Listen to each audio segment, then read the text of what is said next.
স্বয়ং বৈকুণ্ঠপতি নারায়ণ আজ মই পালন করলে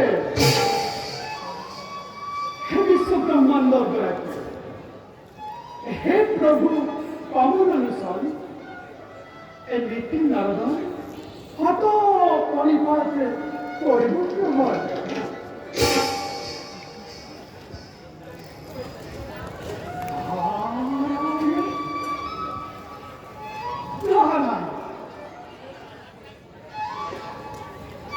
প্রভু অকলে অকলে আমি গভীর সিদ্ধান্ত আমি যেন তার কিনা কমে পাম প্রভু দেবর্ষি নারায়ণ এই ভয়ঙ্কর বিপদর সম্মুখীন হল। ভয়ঙ্কর বিপদর ব্রহ্মা বিষ্ণু নারায়ণ আর রুদ্র একেবারে উপায়হীন হয়ে এই মাত্র মহাকাল আবির্ভাব হল প্রভু এক মহাপ্রলয়ের আচরণ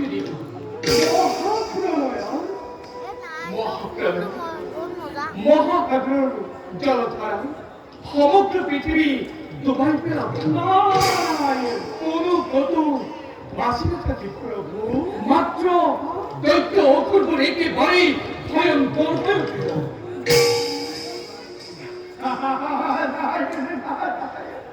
প্রভু এইবিলাক সংহার কৰিবলৈ এই দুৰ্যোগক কিমান সময় প্ৰয়োজন হ'ব আৰু প্ৰভু এই দুষ্টকে দমন আৰু কৰ্তব্য পালন কৰিবই লাগিব।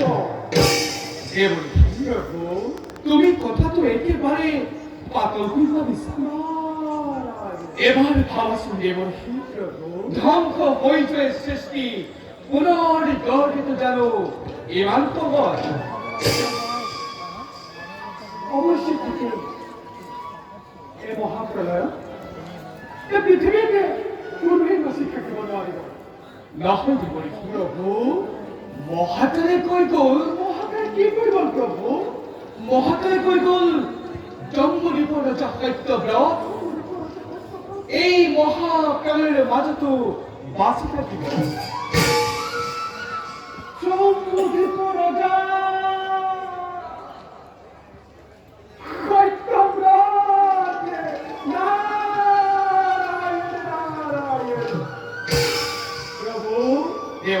সত্যব্রত মহান ধর্মপরায়ণ রজা তেওঁ দ্বাৰাই আপুনি পুনৰ সৃষ্টি ৰক্ষা কৰিব পাৰিব। কিন্তু এনেকৈ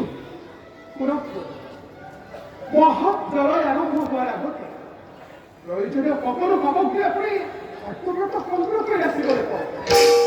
এই জীৱ জন্তুবিলাকৰ যাতে অনিষ্ট নহয় তাৰ ব্যৱস্থা কৰিলে পুনৰ সৃষ্টি ৰক্ষা কৰিব পাৰিব প্ৰভু। দেৱৰ্ষি প্ৰভু আমি তাৰ পৰিকল্পনা কৰি আছো। নাৰায়ণ সময়ত ব্যৱহাৰ কৰিব লাগিব। বাৰু দেৱৰ্ষি প্ৰভু এনেদৰে মাজে সময় আহি আমাক বুদ্ধি পৰীক্ষা দিবলৈ নাপাহৰিবা।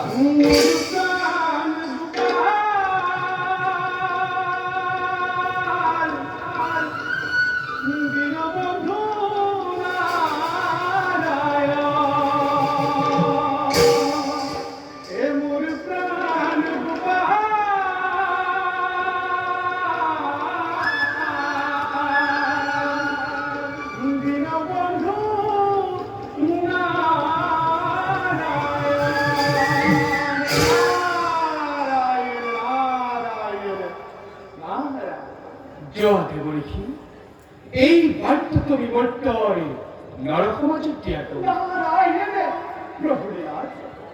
সদায় সমভাগী হৈ যাব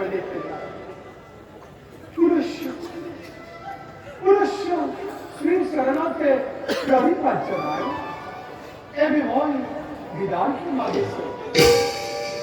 ঈশ্বৰে পৰম ব্ৰহ্ম এই পৰম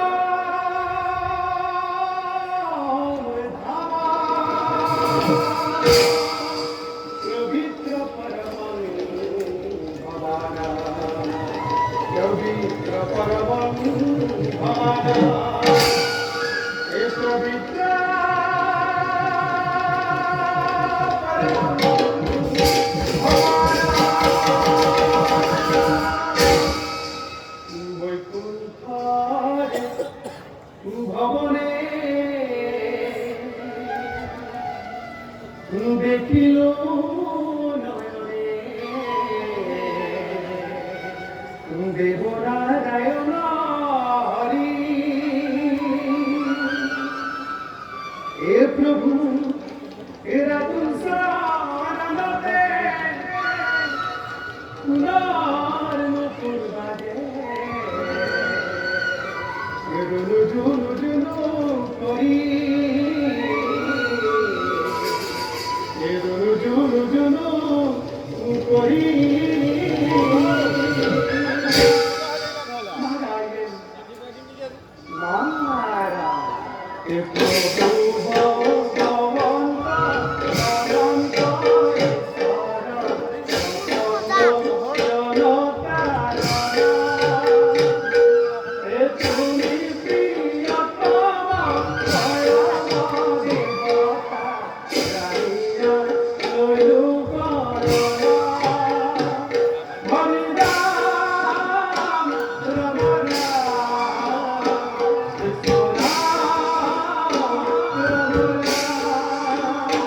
Hare